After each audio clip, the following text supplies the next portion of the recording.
Welcome to the Ang&Geno show, where we talk about ways for you to grow your life and your business. Hello, hello, Gino. How are you today? And I am wonderful. It's the best.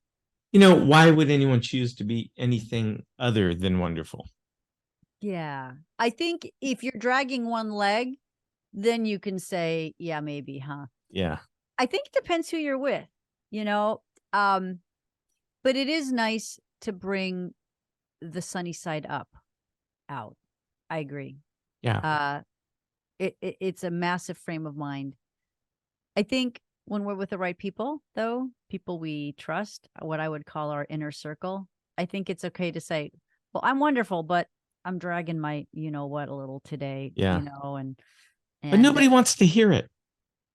well, Well, I guess that's what I get for being a psychologist. Sometimes I do want to hear it. Okay. Right? So maybe that's how the yin and yang that you and I bring, because I sometimes think sometimes there's something to unlock there. That's like you look at somebody, I look at somebody, say they should be tripping there, but they're tripping on something, right? Sometimes there is an obstacle to remove for people. We know you're massively comfortable identifying obstacles and tearing them out from in front of you, right? You just, set yourself a challenge and you accomplish it. I've seen you do that. And, but I think there are times when I think people need to slow down and reflect a little before they keep kicking their shins on the same stuff over and over again. Yeah. Oh, yeah. So you just said something there that you used the word trust, and you used it in our last episode. And it was something that I'd written down to talk to you about, because it is an observation I have been making. And I guess I'm surprised at myself for not realizing this sooner. But without trust, you can't get anywhere. There's some people that they're so caught up in and by the way, when I say caught up, they're caught up in themselves. It's like, I can't get this done, or I can't do that, and I've got this problem, and I got this problem. It's because you don't trust others to do some of this. Let me add to that. The backside of that coin is another way to identify that, because a lot of people say, no, I trust. But the backside of that coin, if you want a different way to identify whether we have a trust issue going on, is when people have a hard time asking for help. People that don't ask for help often are displaying that they don't have trust. We're not born that way. We become that way. This is, I always say, we're part nature, part nurture. Nature is how we're born, but nurture is a lot of the environment. And some of us are held back by our environment. Some of us learn to overcome our environment. Some of us are held back by our genetics, and some of us overcome the genetics. So whether you think you can or you can't, like my friend Henry Ford said, you'll be right. So if you want to think your genetics are going to hold you back, guess what? They will. And, that's the fact of the matter, that asking for help and trust do go hand in hand. So, yes, and I've seen that. I remember some people just don't even know how to ask for what they need because they're not certain. And there's even trust in themselves. Like, do I trust that I can get this done? Do I trust? It is such a in so many different facets of the business, I've been observing that some of the deficiencies relate to the word trust in one way or another. You talk about, the fact that you mentioned the fact that people don't trust themselves. It's an important part of building self-competence, that you trust. You need to build a skill set. You just keep backing it up until you find something that you can build on, because that sense of self-competence and self-trust, because that's really self-trust, right? That you can do this, you can handle something, you can take a chance, it's okay if you fail. That's about trust. And you can help people grow. I mean, I think you go in and help people learn how to maybe trust their instincts. You probably have some managers you work with and owners that don't trust themselves enough, even though they're doing the right thing. Well, and I think maybe managers, owners, not so much. They usually, by the time they call me, they know what they're not capable of or where they struggle. They know their struggles and they know where they need help, and they do what they can to hire strengths around them, The surround good ones themselves with. do. The good Yeah. ones do. But sometimes they just don't know what they should be looking at. Yeah. It's as talking with who was this? Just anyway, it was so recent of a conversation. I should remember who it was with, but we're talking about planning. Oh, it was one of my clients. I know what it was. He said he hasn't had a month where he lost money since COVID started. So Oof. 3 years now. That means profit every month. Where a lot of businesses, especially in businesses that have a seasonal cycle, years ago, February was I was managing a business, and February was historically the worst month. I mean, in all the years I was there, the only time there was a different month other than February that was worse, it was in October, which is kind of the same thing. But so it was kind of okay in my head to budget for a loss in that month, just plan for that loss and work around it. And then the person I was working for at the time, he said, "Why are we planning to lose money?" And I thought to myself, you're right. Why the hell would we do that?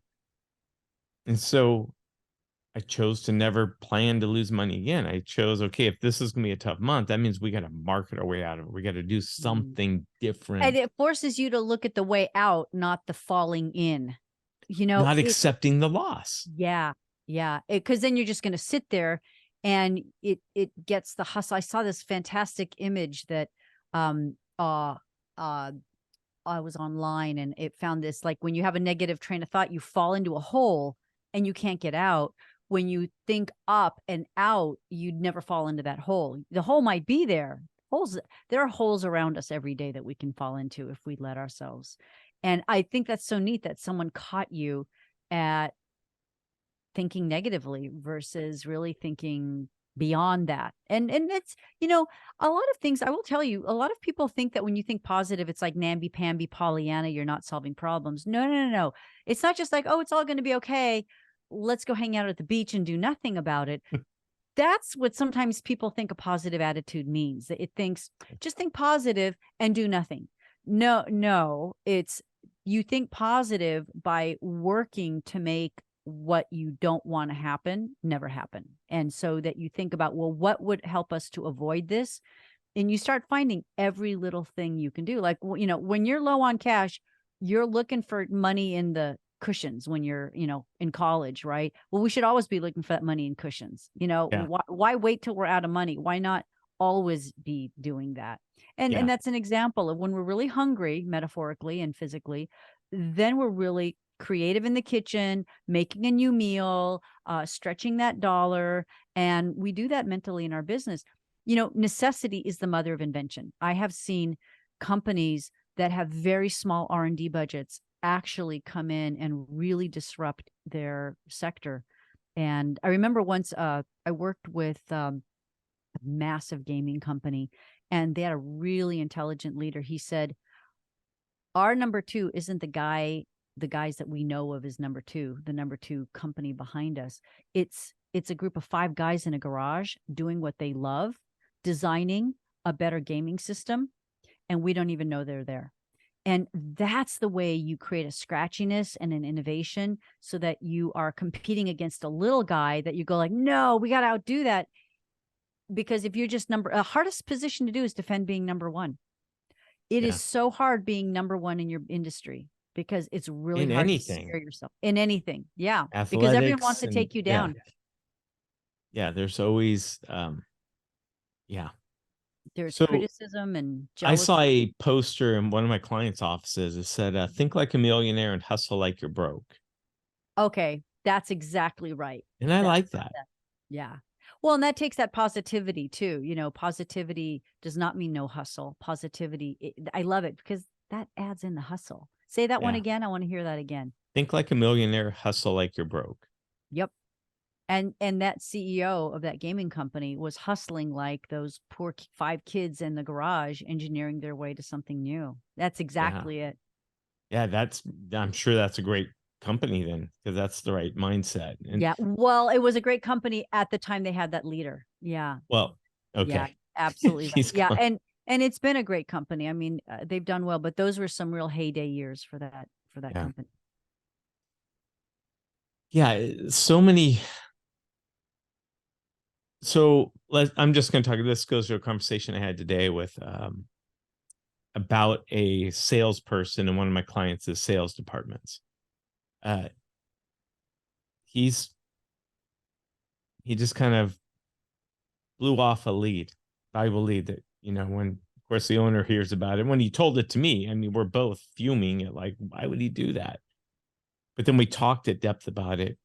There's some individuals when they got plenty of money, if they're comfortable, Mm. they don't need to work that extra hard for that opportunity that they got, you know? It's also too sometimes it's yeah, let me throw something out here that is tangential to this, but what you just said makes me think of this too. There's in family-owned businesses, there's a saying that says the first generation starts the company, the second one grows it, and the third generation drives it into the ground. And it's the idea that the third generation didn't have to really work hard. They kind of get this completed company. And it's, I don't say they're not to blame, but it's just a pretty typical cycle because they don't have, they've inherited success. And it's hard to really learn the lessons of what it takes to run a business if you've only experienced success rather than that Yeah. hardship. Do you see that in any of your family run businesses? Well, yeah. So the ones that I work with currently, um, the kids all know that they see the bigger picture. And I have one client I spoke with this morning. He's his son will be he's selling the business to his son. He will be the fourth generation. Wow. Yeah. So have those kids, let's call them kids, the third and fourth generation, did they work in the business at a very young age? Yeah. Yeah, I believe Okay. so. So they Okay. see that. And Yeah. and these owners are very they're not flashy, let's put it that way. Mm. So down to So earth, yeah, very down to earth. yeah, they're not about um and even I don't think anybody I work with I would call flash, even though, you know, you met one of them with he's got multiple nice cars. It's not because he doesn't buy them to be flashy. He buys them because he loves them and he's passionate about them and he races them, so Mm. it's different than buying something to walk around and say, look at me, look at me. Now I do have, in fact, he's a son. He took over the business and sold it, but he buys a lot of flashy stuff. Mm. That's And interesting. but that business was sadly not as profitable as the other ones where the priority wasn't buying flashy stuff. It's about building a legacy. So that's interesting. So let me tell you a little bit about this neat book that applies to this three generations. It's a book called Finding Flow, and it's written by a man named Mihai Csikszentmihalyi. He's clearly Eastern European. And he writes about this idea of finding flow. And finding flow is the alternative to what we talk about when we want to say, what makes us happy? Well, we've deduced that flow makes us happy. What is a flow state? A flow state is when we're so fully immersed into something that we lose track of time. Whether it's you and I talking and we're like, wow, we should just be recording. Time flies and we have so much fun, or working with our clients, that's flow. It could be someone sitting down to draw something and they look up and it's 2 hours have gone by. It can be someone in the garden. It's someone on a bicycle, someone cooking in a kitchen, people sitting at a table, talking together into the night. So flow is a high energy relaxed and relaxed physical state and mental state. And it's very productive. So that's scene one. He introduces that concept in the book. I have never, by the way, had a book that has been almost more highlighted than unhighlighted parts as I've read it, is this book, Finding Flow. So what did he do? He looked at these studies that went to Italy to look at the different generations that worked there and how they worked. He found that the first generation worked very hard. They worked a lot of hours. They did not have a lot of leisure time. And at the end of the day, they came home hungry, tired, rested, cycle started all over again. Second generation had more leisure time and actually reported lower flow states than the first generation. The third generation, by profitability, success, trappings, money, had the most leisure time, the lowest ratings of happiness, and also the lowest ratings of flow state. And he deduces that, in a lot of cultures, we're seeking leisure as a reward state. Retire early. Well, we know what that gets people. That, sort of unwinds the brain and unwinds the clock, unless people are massively already engaged in some alternative, a charity, an activity, something. People really suffer in retirement. It's so he talks about these flow states. So when you talk about, these people going out and the third generation buying the trappings, and, it's kind of like a leisure state. How you spend time and money is the same. And how flow states, when you really, and this is the power of starting to work young and working hard young, hard enough to know working becomes play. There's another author, Joseph Chilton Pearce, who talks about the advent of toys for children is really the beginning of evolution's end and separates real play from real work. He says that in old times, play for children was doing the child's version of whatever the parents were doing at the moment. So if fathers would hunt, little boys would pretend they were hunting. And I'm going back. This is, very sexist roles, but this is the little way girls we had the evolved. kitchen setups, and Exactly. the little boys had the toy lawnmowers. You're right. When you look at primitive cultures where we all came from, that's how labor was divided. And it was divided that way because women had to take care of the children, and women needed work that they could stop to take care of a child and then pick back up. Hunting is not something that a woman could stop in the middle of to feed her child or care for her child. So for the survival of the human race, this was how things were divided. Now, in our modern times, we have other options. But all's to say is that if a mom and dad is sweeping the kitchen floor, a boy or girl can grab a little mini broom and sweep with their parent rather than being parked in front of the TV. Gotten out of the way. So toys are like a really weird way in which we entertain children, but we don't teach them how to enjoy the work of being grown up with reminding them that this was their play when they were younger. That's the challenge, that work is now something different for people because we aren't raised to enjoy work. That's why when we see, kids who their summer vacation is going to work with their dad in their plumbing business, right? That is learning how to work. That kid is osmosing so much information from just showing up to work. They can't even tell you how they know how to run a business. They just do. And that's the way to learn. There are so many kids, sadly, Geno, that don't even really know what their parents do. They know their parents get dressed up. Maybe they don't even go to work anymore. They just go sit in front of the computer. They don't even know what they do. They don't know how does that money get earned? It just looks like you're clicking and talking on a computer all day. But what's the challenge? What's the specialty? We're all doing something. So I think there's a massive disconnect. Children really, and this generation more than ever before, is really confused about what work is all about. We're calling writing a check is now adulting. I didn't realize, it's almost a diagnostic, category in the DSM here, this adulting. Well, I can't, and we haven't prepared them. It's the parents' generation's fault, we tend to blame the child for being the way the child is. It's the generation of parents that raised those children the world we allowed them to live in. Anyways, oh, well, it's funny, the you chicken know, and the on egg.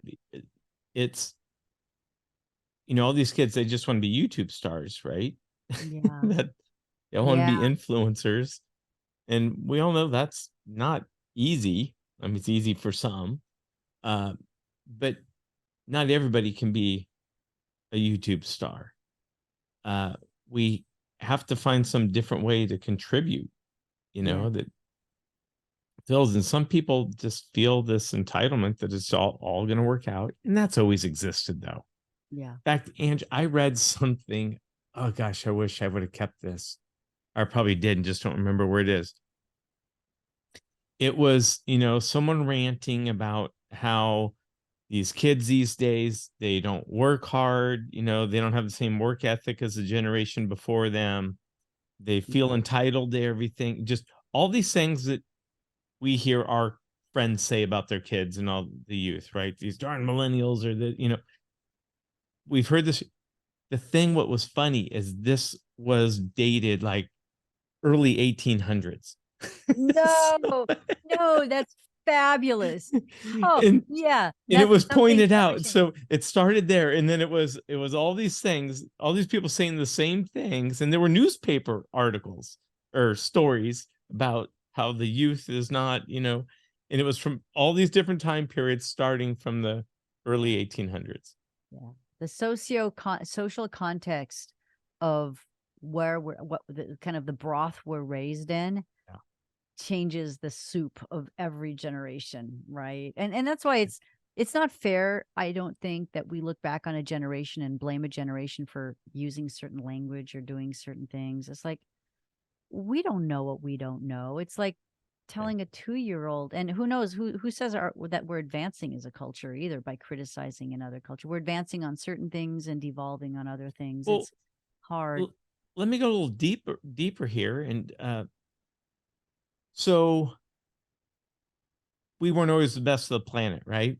Yeah, I love this. An episode, if you ever watched Mad Men, there's this, you know, it's in the 60s. And what I loved about that show was that the attention to detail for the period of time, just the things going on in the world, the time, they just, it wasn't about what was going on. It was about their normal life. And now this Kennedy was assassinated, or, you know, Mm. something world event. Well, anyway, they go on a picnic, and after the picnic, they got all their, you know, paper stuff. They just shake the blanket and let the trash all go on the, you know, the park, and they walk away, roll it up and go in their car. And it made me think that's what it was like. Yeah. Because you remember the Indian commercial, the Oh, crying with about crying. the Yeah. litter, A and litter was a huge problem when I remember as a child. That was a massive manifestation of our culture. And yeah. So look at our kids now, though. I mean, they're very aware of plastics. You know, we won't. I don't want to have that because it's plastic. You know, I yeah. And the sad truth is, um we have put the burden on saving the planet on the consumer, not on the businesses that are developing the plastic. It, like, going, oh, you drink out of plastic bottles. Oh, you have plastic bags. It's like, no, society has failed, because if we don't stop companies from using plastic, you can't blame the consumer well. So for this ties using in. something that's massively manufactured anyways. So but here's my hope. Here's where I was going with this. I think the kids today, they're raised with this awareness that, like, hey, you people before me, you know, and this isn't a political channel, and you know, people get No. different opinions about climate change. It's real, it's happening. The cause of it, that can be debatable, but But the driving reality is electric it's cars is, yeah. happening. But let me tell you, driving electric cars is not the solution. Planting trees is the solution. Not allowing South America to deforest the Amazon jungle is part of it. Like, There's- the real solution to carbon uptake is planting trees, but that doesn't sell cars. That right. doesn't sell light bulbs. That doesn't sell more efficient air conditioners. You're That right. doesn't cause people to buy carbon and have people design. Look, you got to follow the money. There's a lot of money, but the real way to save the planet is to plant trees, stop the production of plastic, and a whole host of other things. But that's the inconvenient truth, not But where we're at. here's where I'm going.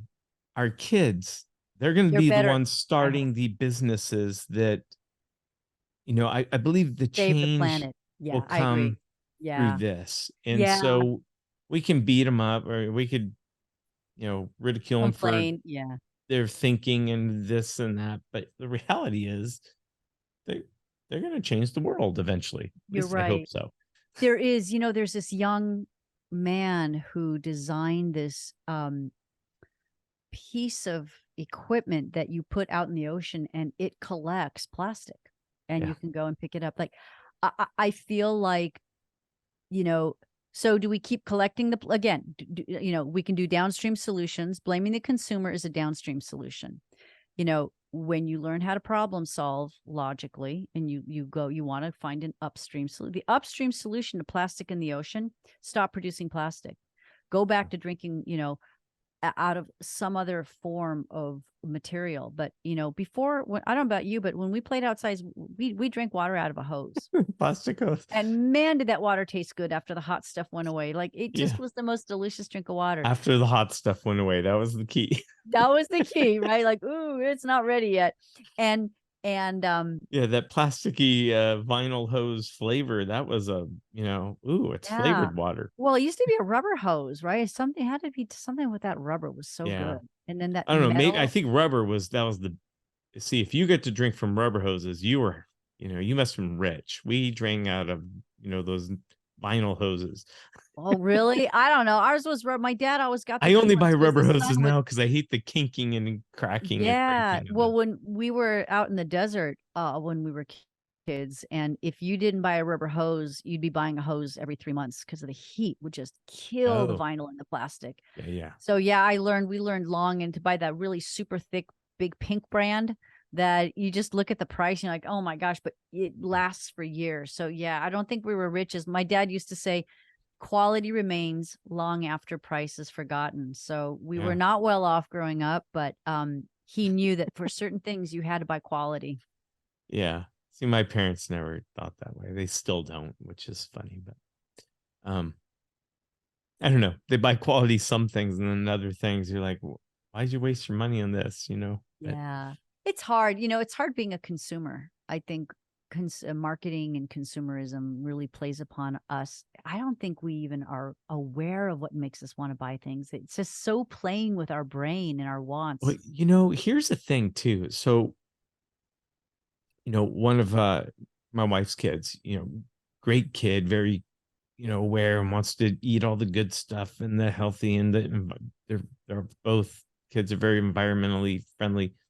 I don't think they realize when they say, "Oh, I want this food," and that okay, you are very fortunate that your parents have the income, because when I was a kid growing up, we were poor. I mean, that wasn't even an option to have to choose organic things and all these different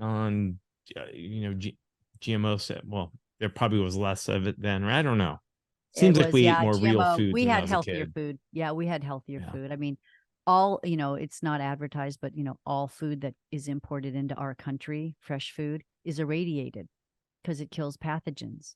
So for food safe, so irradiated food, I don't know. Is it really safe for us? I don't know. That's why we talk about eating local. When we were young, they weren't irradiating. There's like a food industry. It's so many different things to unpack in different industries. But you're right. I mean, I think there's a luxury now of convenience and being able to, and I think, it's interesting when I'm on some Facebook pages about frugal living, because I get a thrill out of, watching people really build a better mousetrap, save money, especially during inflation, right? It's interesting to watch people do this and to be frugal, not frugal, but spend what you need to spend, but don't spend when you don't need to spend. Just because you have it doesn't mean, what is it? You're rich by what you save, not by what you spend. That's a quote we have in our house. But, you'd be proud of my son than Creighton, because I don't know anybody more minimalist than him. Oh, what a great kid.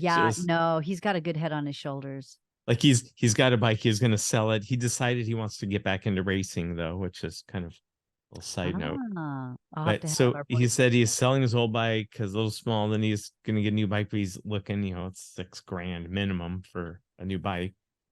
And he's like, no, I'm going to keep that. I'll ride that. I'm just going to upgrade a couple things on it. I was like, dude, I don't know anybody your age has the money you have. You can afford a $6,000 bike. But that's why he's rich by what he saves, not by what he spends. And that's Yeah.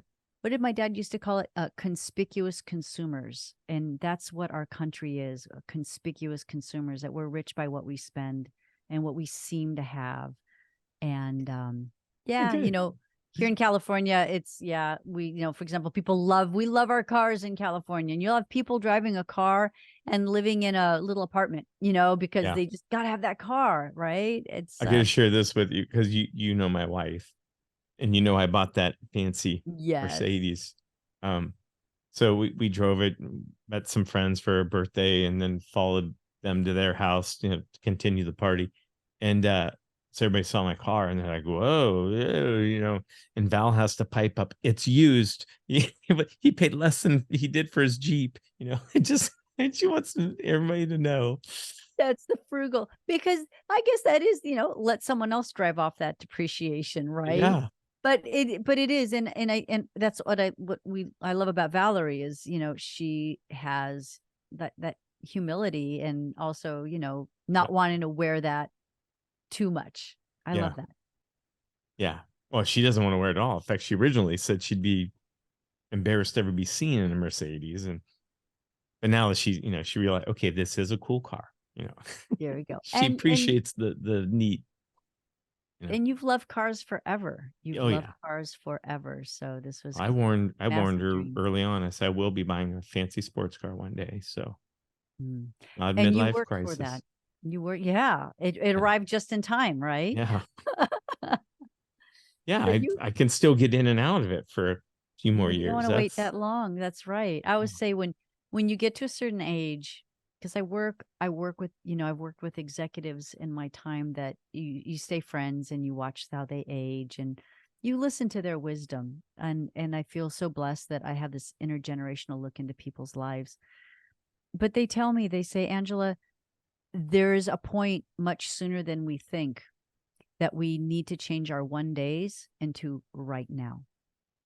And I've had a lot of spouses call me when their partners passed away, and I thought we had time. I thought we were going to travel, and you just wait that little bit too long. It's not about spending all your money wantonly, no, but spread out that dream and that joy a little earlier than anticipated. Because you're right. If you wait till you're 75 to travel the world, you don't know what you're going to be like at 75, which, by the way, I tell people, you want the best insurance policy in the world, work on your sleep, work on moving every day, moving your body, and eat right. That's the insurance policy for old age.